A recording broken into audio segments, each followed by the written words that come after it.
For advertisement, call 8125893028. Our Gmail maxtvtelugu@gmail.com. Hi hello నమస్తే, welcome back to Max TV. నేను మీ శ్రావ్స్. ఈరోజు ఒక స్పెషల్ గెస్ట్ని మీకు ఇంట్రడ్యూస్ చేయబోతున్నా. యాజ్ ఎ డైరెక్టర్గా మీడియాలో 26 ఇయర్స్ ఎక్స్పీరియన్స్ ఉంది. 6 లాంగ్వేజెస్లో 200 పైగా యాడ్స్ చేశారు. Corporate films, documentary films, presentation films. ఆయనది Anantapur district Elanur. He is none other than Elanur Habib. మరి సార్తో మాట్లాడదాం. నమస్తే హబీబ్ సార్. నమస్తే నమస్తే అమ్మా. ఎలా ఉన్నారు సార్? ఓ బాగున్నానమ్మా. సార్, ఇప్పుడు చాలా మందికి వచ్చే క్వశ్చన్ ఏంటంటే మీడియా యాడ్ రెండు ఒకటే అనుకుంటున్నారు. సో అసలు మీడియాకి యాడ్కి డిఫరెన్స్ ఏంటి? అసలు మీడియా అంటే ఏంటి? మీడియా వల్ల మాకు వచ్చే ఉపయోగాలు ఏంటి? ఓ బెస్ట్, మంచి క్వశ్చన్ అడిగామ్మా. మీడియా అంటే జస్ట్ ఒక మీడియేటర్ అమ్మా. అంటే ఒక ప్రోడక్ట్కి కన్జ్యూమర్ మధ్యలో క్లిక్ కావడానికి యూజ్ చేసే పద్ధతినే మీడియా అంటారు. మీడియా అంటే జస్ట్ లైక్ ప్రోడక్ట్కి, మార్కెటింగ్కి, సేల్స్కి మీడియేటరే. నువ్వు యాడ్ అంటివి కదా, దాని పేరు యాక్చువల్గా ఎట్లా అలా చెప్పాలంటే యాడ్ మెటీరియల్ అని చెప్పాలి. యాడ్ మెటీరియల్ అంటే ఎట్లా అంటే ఒక కాంటెంట్ తీసుకొని దాన్ని 30 సెకండ్స్ కానీ 60 సెకండ్స్ కానీ 20 సెకండ్స్ కానీ ఒక స్క్రిప్ట్ ప్లాన్ చేసుకొని దాన్ని షూట్ చేసేసి సరైన విధానంలో పద్ధతి ప్రకారంగా దాని సాహిత్యాన్ని గురించి, ఆ ప్రోడక్ట్ గుణగణాల గురించి, ఏ విధంగా కస్టమర్స్కి రీచ్ కావాలి అని ప్లాన్ చేసుకొని షూట్ చేయడమే యాడ్ అంటారు, అడ్వర్టైజ్మెంట్ అంటారు. కాబట్టి ఈ అడ్వర్టైజ్మెంట్ని యాడ్ అని షార్ట్గా పిలుస్తారు.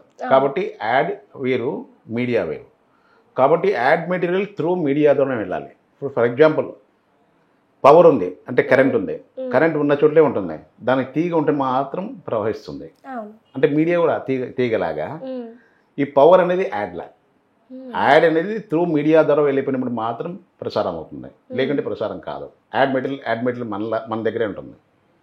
కాబట్టి మీడియాలో కూడా టైప్స్ ఆఫ్ మీడియా ఉన్నాయి. సోషల్ మీడియా యాడ్ మెటీరియల్ వెళ్ళిపోతుంది, థియేటర్లో యాడ్ మెటీరియల్ వెళ్ళిపోతుంది, టీవీలో యాడ్ మెటీరియల్ వెళ్ళిపోతుంది, పేపర్లో ఒక డిజైన్ యాడ్, అది కూడా యాడ్ మెటీరియలే. అంటే press media, social media, outdoor media, అంటే ఫ్లెక్సీ ఉంటుంది కదా, రోడ్లో పోతుంటే ఫ్లెక్సీ బోర్డు కనబడుతుంటే అది కూడా మీడియానే. ఇది కాకుండా ఎలక్ట్రానిక్ మీడియా. కాబట్టి media is different, add material is different. కాబట్టి దీని గురించి ఇంత విధంగా ఉందమ్మా. సార్, మరి నాకు ఒక డౌట్. ఫర్ సపోజ్ నేను ఏదైనా ఒక ప్రోడక్ట్ యూజ్ చేస్తున్నాను అనుకుంటే, అది మార్కెట్లోకి వెళ్ళాలంటే మనం కంపల్సరీగా మీడియా అనేది యూజ్ చేయాలంటారా? అంటే మనం యూజ్ చేస్తేనే అందరికీ తెలుస్తుంది అంటారా, లేకపోతే తెలియదు అంటారా? డెఫినెట్గా తెలియదమ్మా. ఎందుకంటే ఫర్ ఎగ్జాంపుల్ ఇప్పుడు నువ్వే ఒక ఐస్ క్రీమ్ ఫ్యాక్టరీ పెట్టినావు అనుకో, ఐస్ క్రీమ్ ఫ్యాక్టరీ అనేది ఒక ప్రోడక్ట్ ఎక్స్పెక్టేషన్ ప్రకారంగా ఇన్ని కిలోలు తయారు కావాలి, ఇన్ని పీసెస్ తయారు కావాలి అని ప్లాన్ చేసుకుని ఒక ఏరియా ఫిక్స్ చేసుకుంటాం. ఓ 10 డిస్ట్రిక్ట్లోనో 20 డిస్ట్రిక్ట్లోనో ఆ ఏరియా ఫిక్స్ అయినప్పుడు నీకు అంత మాత్రం పరిధి ఉంటుంది. దాని గురించి నేను కొన్నాళ్ళ తర్వాత ఏం చేస్తానంటే నాకు స్ప్రెడ్ కావాలా, నాకు ఏరియా ఇంకా కొంచెం టర్న్ ఓవర్ పెరగాలి, ఇంకా వైడ్ కావాలి, నా ఫ్యాక్టరీ బాగా పెరగాలి అని ప్లాన్ చేసుకున్నప్పుడు ఆ 10 డిస్ట్రిక్ట్లు వదిలి ఇంకా ముందు పోవాలని మనసులో ఉంటుంది కదా. ఆ మనసులో అన్నప్పుడు డెఫినెట్గా నువ్వు మీడియాకి రావాలనేదే. నేను ఆ కాలంలో మౌత్ ప్రోపగాండా అనేది ఉండేది, లేకుంటే బ్రోషర్స్, పాంప్లెట్ అని ఉండేటివి. అవి డిస్ట్రిబ్యూషన్ అయినప్పుడు కొంతవరకు కొంత లెవెల్లో సమ్ పర్సెంటేజ్ అంటే 10 to 15% మాత్రం రీచ్ అయ్యేదే అండ్ ప్రోడక్ట్ గురించి తెలుసుకోవడం. అలా కాకుండా నువ్వు ఎలక్ట్రానిక్ మీడియా వెళ్ళిపోయినా అనుకో, క్రోర్స్ దగ్గర పీపుల్ చూస్తారు. ఒక్కసారి సింగిల్ టైంలో ఇప్పుడు టీవీ ఛానల్ వచ్చిందనుకో యాడ్, కోట్లకు చూస్తారు. అంటే సింగిల్ టైంలో తక్కువ పరిధిలో అంటే తక్కువ కాలంలో వెంటనే ఫాస్ట్గా అయ్యే మీడియాలు కొన్ని ఉన్నాయి. కాబట్టి డెఫినెట్గా మీడియా అనేది స్ప్రెడ్ అయితేనే టర్న్ ఓవర్ పెరుగుతుందమ్మా, లేకుంటే టర్న్ ఓవర్ పెరుగుతుంది. అంటే వాళ్ళకి ఎక్స్పెక్టేషన్ చేసినటువంటి టర్న్ ఓవర్ రీచ్ కావాలంటే మీడియా డెఫినెట్గా యూజ్ చేయాలి. హబీబ్ సార్, మరి వ్యాపార అభివృద్ధి కోసం మీడియా అవసరం అనేది ఎంతవరకు తోడ్పడుతుంది? డెఫినెట్గా వ్యాపార అభివృద్ధికి మీడియా అవసరమ్మా. ఎందుకంటే ఒక చిన్న ప్రోడక్ట్, ఒక మామూలుగా హోమ్ ఇండస్ట్రీ అనుకుంటాం, లేకుంటే స్మాల్ స్కేల్ ఇండస్ట్రీ అనుకుంటాం. ఇవి రెండు చిన్న పరిధిలో స్టార్ట్ అయ్యేటివే. హోమ్ ఇండస్ట్రీలో ఏమంటే వాళ్ళు తయారు చేసేది జస్ట్ కొంతమంది వర్కర్స్ పెట్టేసి చేస్తుంటారు కదా. కాకపోతే లైఫ్ లాంగ్ అదే టర్న్ ఓవర్ అనేది వాళ్ళ ఎక్స్పెక్టేషన్ ఉండదు కదా. ప్రతి సంవత్సరం నేను అభివృద్ధి కావాలా అనుకున్నప్పుడు అంటే అన్నోన్ టు నోన్ వెళ్ళాలి. అంటే తెలియని విషయాన్ని తెలియజేయాలి. ఎలా చేస్తావు? డెఫినెట్గా మీడియా కావాలి. కాబట్టి తెలియని వస్తువు తెలియజేయాలంటే త్రూ మీడియా ద్వారా వెళ్ళినప్పుడు మాత్రమే మార్కెటింగ్ అనేది ఈజీగా అవుతుంది. ఇప్పుడు నేను ఒక విషయం చెప్తాను చూడండి, నీకు ఒక ప్రోడక్ట్ అక్కడి నుంచి ఎక్కడ వెళ్ళిపోతుంది, క్యారీ అండ్ ఫార్వర్డ్ అంటారు. అంటే అతని సూపర్ స్టాకిస్ట్ అంటారు. సూపర్ స్టాకిస్ట్ ద్వారా డీలర్స్ వెళ్ళిపోతుంది, డిస్ట్రిబ్యూటర్స్ డీలర్స్ వెళ్ళిపోయిన తర్వాత కన్జ్యూమర్ రీచ్ కావాలి కదా. కన్జ్యూమర్ రీచ్ కావాలంటే డెఫినెట్గా అది మార్కెటింగ్ వే అంటారు. అయితే కన్జ్యూమర్ దగ్గర మాత్రం స్టాక్ ఉంటుంది. ఉన్న స్టాక్ ఖాళీ చేయాలంటే ఎలా తెలుస్తుంది? కాబట్టి మనం త్రూ మీడియా ద్వారా ఈ ప్రోడక్ట్ ఉంది, ఈ విధంగా పోతుంది, దాని క్వాలిటీ ఎట్లా ఉంటుంది, దాని యూస్ఫుల్ ఎలా ఉంటుంది, యూజ్ చేసిన తర్వాత రిజల్ట్ ఎలా ఉంటుంది అనే విషయం మనం మీడియా ద్వారా చెప్తే అప్పుడు డెఫినెట్గా ఆ ప్రోడక్ట్ కావాలని వెళ్ళిపోయి వాళ్ళు షాప్లో అడిగి తీసుకుంటారు. అడిగి తీసుకోవడం అనేది డిమాండ్. సేల్స్ పర్సన్ అక్కడ కౌంటర్లో చెప్పి అంటించడం అనేది మామూలు సాధారణ పద్ధతి. కాబట్టి డిమాండ్ క్రియేట్ చేయాలి. డిమాండ్ ఎప్పుడు క్రియేట్ చేయాలంటే త్రూ మీడియానే అవుతుంది, వేరే విధానం లేదమ్మా. ఓకే, ఫర్ సపోజ్ నాకు ఒక డౌట్ వచ్చింది. ఒక ఐస్ క్రీమ్ ఫ్యాక్టరీ తీసుకోండి, ఒక టెక్స్టైల్స్ తీసుకోండి, ఒక జ్యువెలరీ తీసుకోండి. ఈ మూడు ఒక్కొక్క కాన్సెప్ట్స్ కదా. మరి ఈ మూడిటికి మీరు యాడ్ షూట్ అనేది ఎలా చేస్తారు? దీని కాన్సెప్ట్ ఏంటి అసలు? మంచి క్వశ్చన్ అడిగావు. ఎందుకంటే నువ్వు అడిగిన విధానం ఎట్లంటే టెక్స్టైల్ అందరికీ అవసరం, అంటే 100 మందికి కానీ అందరికీ బట్టలు అవసరం. జ్యువెలరీ 100 మందికి కానీ కేవలం 5 మంది మాత్రం జ్యువెలరీ కొంటారు, 95 మంది కొన్నారు. రెండోది ఐస్ క్రీమ్ అన్నావు. ఐస్ క్రీమ్ అంటే సీజనబుల్ బిజినెస్. అది అంటే వేసవికాలం మంచి డిమాండ్ ఉంటుంది, నార్మల్ కాలంలో నార్మల్ డిమాండ్ ఉంటుంది. అయితే దాన్ని ఫుడ్ ప్రోడక్ట్ అనొచ్చు. అప్పుడు నువ్వు చెప్పినట్టుగా డివైడ్ చేద్దాం. ఒకటి టెక్స్టైల్, ఒకటి జ్యువెలరీ, ఒకటి ఫుడ్. ఈ మూడు డిఫరెంటే. కాకపోతే యాడ్ ఎలా చేస్తారనే విషయం అడిగావు కదా. కాబట్టి మేమేం చేస్తామంటే ఒక యాడ్ మెటీరియల్ చేసేప్పుడు ఫస్ట్ దాని గురించి ప్లాన్ చేస్తాం. అతని హిస్టరీ ఏమి, అతను ఏ విధంగా వచ్చాడు, మార్కెట్లో ఏ విధంగా సక్సెస్ కావాలని మనసులో పెట్టుకోం, దిగాడు వ్యాపారంలోకి, అవన్నీ చెప్పి మేము అతని క్లయింట్ హిస్టరీ తీసుకుంటాం.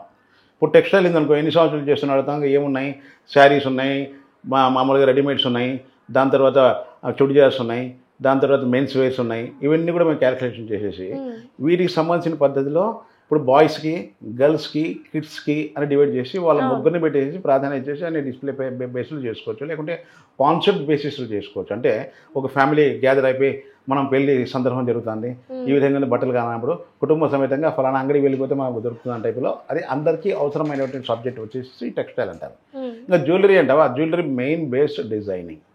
క్వాలిటీ ఈ కాలంలో అన్ని అంగాలలో ఒకే రకంగా ఉంటాయి. BIS అని కొన్ని మార్క్స్ కూడా ఉన్నాయి. కాబట్టి ఈ కాలంలో క్వాలిటీ సేమ్, కాకపోతే డిజైన్ బట్టి ఉంటుంది. రెండోది ఏమంటే డిస్కౌంట్ బట్టి కూడా ఉంటుంది దాని డిమాండ్. అయితే కొంతమంది మాత్రం అవసరం ఉంటుంది, అంతమందికి అవసరం లేదు.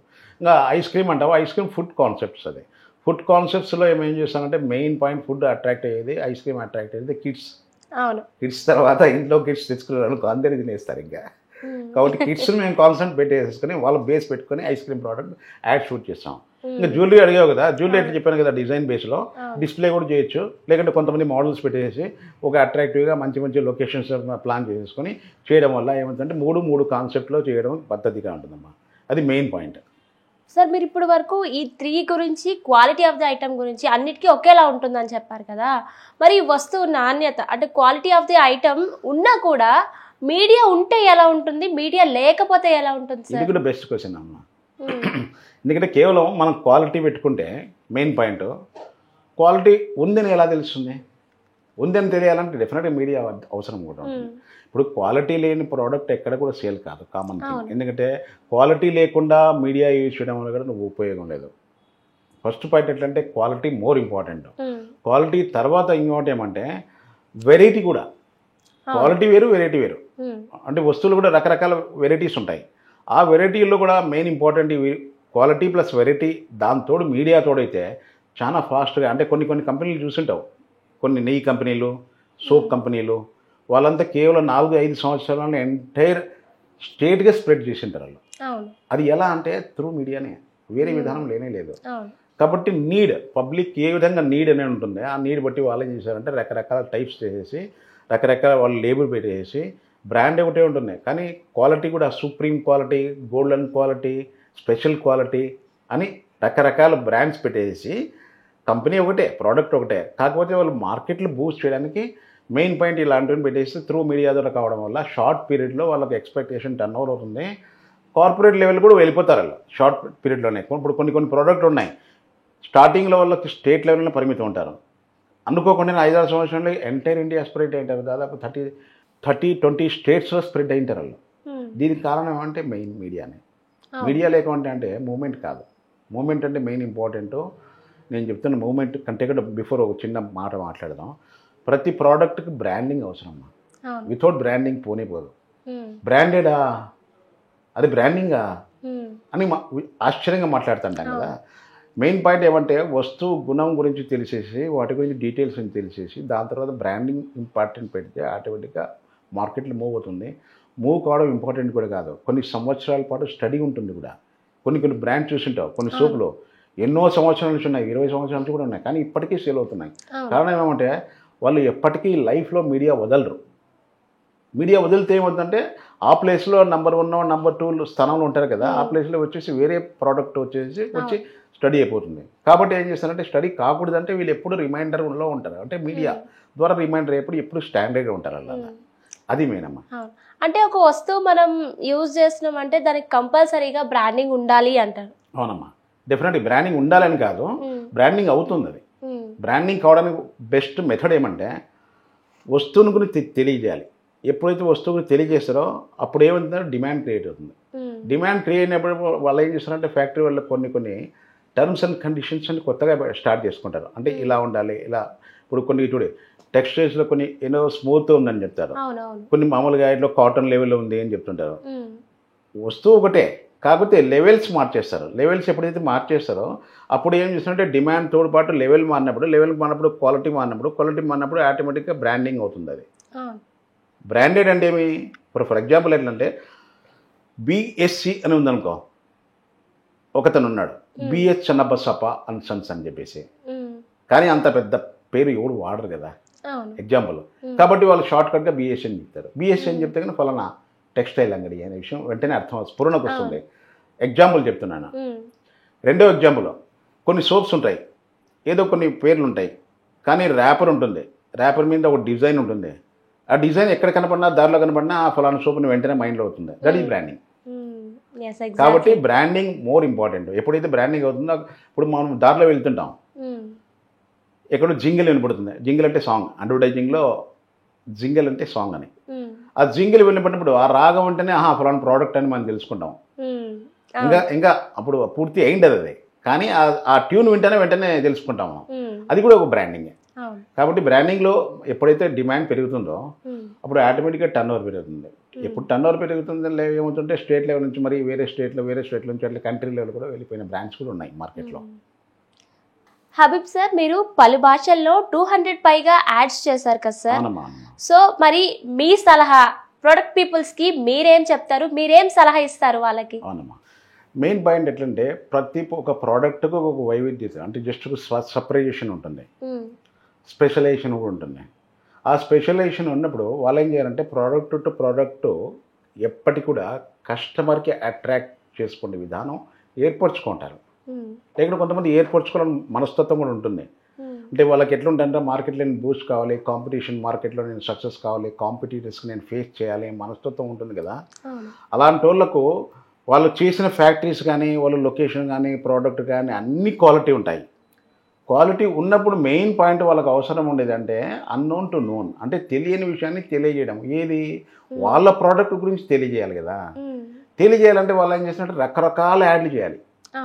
మీడియాలో రకరకాల యాడ్లు ఉన్నాయి, చెప్పాను కదా. కాబట్టి రకరకాల యాడ్లు చేసినప్పుడు అందరికీ రీచ్ అవుతుంది. ఇప్పుడు ఫర్ ఎగ్జాంపుల్ ఉన్నాం అనుకో, ఏదో న్యూస్ పేపర్ మీ ఇంట్లో కొంటారు, ఆ న్యూస్ పేపర్ మీ ఏరియాలో సమ్ సర్క్యులేషన్ మాత్రం ఉంటుంది. అయితే రెండో న్యూస్ పేపర్లు కూడా అదే యాడ్ వచ్చినప్పుడు సమ్ సర్క్యులేషన్ పెరుగుతుంది అంతే.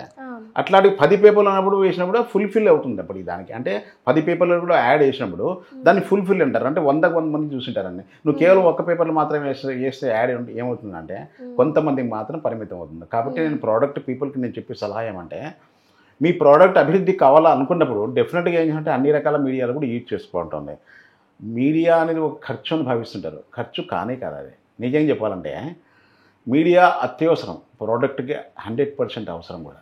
ఎందుకంటే మా వస్తువు అనేది ఎంటైర్ మార్కెట్లో, కాంపిటేటివ్ మార్కెట్లో ఎప్పుడు మేము నా పేరు ఎప్పుడు రిమైండ్ కావాలి అనుకున్నప్పుడు మీరు అన్ని రకాల మీడియాలు యూజ్ చేసుకుంటూ, ఎస్పెషల్లీ ఎలక్ట్రానిక్ మీడియా అనేది కొంచెం ఎట్లా అంటే వస్తువు నాణ్యత గురించి వస్తువుని గురించి చెప్తూ వివరణాత్మకంగా ఆ యాడ్ మెటీరియల్లో అన్నీ కనబడతాయి జస్ట్ ఎలక్ట్రానిక్ మీడియా ద్వారా అయితే కన్నా. అదే మీకు జస్ట్ ప్రింట్ మీడియా అయితే కన్నా స్టిల్ ఉంటుంది అంతే. అదే హోర్డింగ్ మీడియా అయితే ఒక స్టిల్ కనబడుతుంది. కాకపోతే వస్తు గుణాన్ని నాణ్యతను జస్ట్ ఓన్లీ కలరు డీటెయిల్స్ అని చూపించాలంటే ఎలక్ట్రానిక్ మీడియాలో మాత్రమే సాధ్యం. అంటే దాన్ని విజన్ మీడియా అని చెప్తాం మేము. విజన్ అండ్ మీడియా అంటే యూట్యూబ్లో కూడా రావచ్చు, లేకుంటే టీవీలో కూడా రావచ్చు, లేకుంటే కేబుల్ టీవీలో కూడా రావచ్చు, మొబైల్లో కూడా రావచ్చు, లేకుంటే మామూలు ఫేస్బుక్లో ఇన్స్టాగ్రామ్లో కూడా రావచ్చు. కాకపోతే అన్ని రకాల మీడియాలు యూజ్ చేసినప్పుడు జస్ట్ సక్సెస్ఫుల్కి కాంపిటేటివ్ మార్కెట్లో ముందుకు వెళ్ళడానికి ఈజీ ఉంటుంది. కాబట్టి ఇది మెయిన్ ఇంపార్టెంట్. కాబట్టి ప్రతి ఒక్క వస్తువు ఉత్పాదనలో ప్రతి ఫ్యాక్టరీ ఓనర్స్ ఏం చేయాలంటే వాళ్ళు కేవలం పరిమితం ఒక ప్రోడక్ట్కి ఫ్యాక్టరీ ఇలా ఉంది, నా మిషనరీ ఇలా ఉంది, నా ప్రోడక్ట్ ఇలా ఉంటుంది అనే టైప్లో మాత్రం మైండ్లో ఉంటుంది. కానీ తయారు చేయడం వరకే. తయారు చేసిన తర్వాత మార్కెట్లో ఏ విధంగా పుష్ చేయాలి అన్నప్పుడు 100% మార్కెట్లో మీడియా యూజ్ చేస్తే మాత్రం వెళ్ళిపోతుంది. అది మెయిన్ పాయింట్. రెండోది ఏమంటే అన్ని రకాల మీడియాలు కూడా వాళ్ళు యూజ్ చేస్తేనే వాళ్ళ ప్రోడక్ట్ ఫుల్ఫిల్ మార్కెట్లో కూడా. ఎగ్జాంపుల్, ఇప్పుడు కొన్ని ప్రోడక్ట్స్ ఉంటాయి ఆల్రెడీ మార్కెట్లో ఉంటాయి, అదే ప్రోడక్ట్ అతను చేస్తాడు కానీ అతను ఒక లెవెల్గా బ్యాక్వర్డే కదా. ఆ బ్యాక్వర్డ్ ఉన్నవాడు ఆ లైన్లో పోయి జాయిన్ కావాలంటే కాంపిటేటివ్ మార్కెట్లో ఏ విధంగా జాయిన్ అవుతాడు చెప్పుకునేవే. కాబట్టి జాయిన్ కావాలంటే డెఫినెట్గా మీడియాలో అయితే అన్నోన్ టు నోన్ అంటే పరిచయం అవుతుంది. పరిచయం కూడా ఆ లెవెల్లో పోయి జాయిన్ అయిపోతాడు. మార్కెట్లో అన్ని బ్రాండ్లో అతను ఆ బ్రాండ్ ఉంది అనే విషయం తెలిసిపోతుంది. తెలిసిన తర్వాతనే కదా అతను కాంపిటేటివ్ మార్కెట్లో అందరికంటే నేను ఎక్కువ టర్న్ ఓవర్ చేయాలి, పక్క బ్రాండ్ కంటే ఎక్కువ టర్న్ ఓవర్ చేయాలి అనే మనస్తత్వం కలిగి ఉంటుంది కదా. కాబట్టి మీడియా అనేది చాలామంది ఏమనుకుంటా అంటారు, ఖర్చు అనుకుంటారు. ఖర్చు కాదు, అది ఒక ఇన్వెస్ట్మెంట్. ఇప్పుడు ఫ్యాక్టరీ పెట్టడానికి కొన్ని కోట్లు అని చేసి ఇన్వెస్ట్మెంట్ పెట్టింటారు. సమ్ పర్సెంటేజ్ కూడా మీడియా కోసం వాళ్ళు తీసి పక్కన పెట్టినప్పుడు మాత్రం ప్రోడక్ట్ మూవ్ అవుతుంది. ఇది నేను 100% నేను గమనించినాను. నా ఎక్స్పీరియన్స్లో చాలామంది కొన్ని ఫ్యాక్టరీలు చూశాను, బ్రహ్మాండంగా ఇన్వెస్ట్మెంట్ చేసి ఉంటారు. ఎంతవరకు వస్తువు ఉత్పాదన వరకు మాత్రమే. అయితే మార్కెట్లో వస్తువు ఉత్పాదన పోయి స్ప్రెడ్ అయ్యి అన్ని ఏరియాల్లో అందరికీ నా వస్తువు రీచ్ కావాలన్న మైండ్ వాళ్ళకు ఉండదు. ఉండాలి డెఫినెట్గా. ఎందుకంటే వాళ్ళు తయారు చేసిన వస్తువు కేవలం ఇప్పుడు ఏదో నేను రైస్ యాడ్ చేశాను, ఒక లారీ అతను ఒక ఏరియాలో సప్లై చేస్తే కేవలం ఒక 3 daysకి సేల్ అయ్యేదంట. నేను యాడ్ చేసిన తర్వాత అతను ఓనర్ అన్నాడు, అతను డిస్ట్రిబ్యూటర్ అన్నాడు.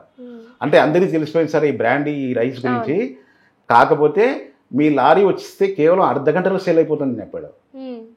అంటే 3 daysకి సేల్ అయ్యే ఒక లారీ ఐటము కేవలం అర్ధగంటలో స్ప్రెడ్ అయిపోయి మార్కెట్లో వెళ్ళిపోయిందంటే దానికి కారణం ఏమంటే డిమాండ్ పెరిగిందని. అంటే డిమాండ్ పెంచుకోవడం గురించి మనం ఆలోచించాలంతే కానీ వస్తు-ఉత్పాదనలో క్వాలిటీ అవన్నీ మామూలే, ప్రతి ఒక్కరు చేసే విషయమే. కాబట్టి కాంపిటీషన్ మార్కెట్లో డెఫినెట్గా మనకు యాడ్ అనేది అవసరం కూడా. చూసారు కదండి, యాడ్ ఫిలిం అంటే ఏంటి, యాడ్ ఫిలింని ఎలా ప్రమోట్ చేయాలి, దానివల్ల ఎలాంటి లాభాలు ఉన్నాయి అనేది ఈరోజు వీడియోలో తెలుసుకున్నాం కదా. మరి మీ ప్రోడక్ట్ని యాడ్ ద్వారా ప్రమోట్ చేయాలనుకుంటే కింద స్క్రోల్ అవుతున్న నెంబర్కి కాంటాక్ట్ చేయొచ్చు. Thank you.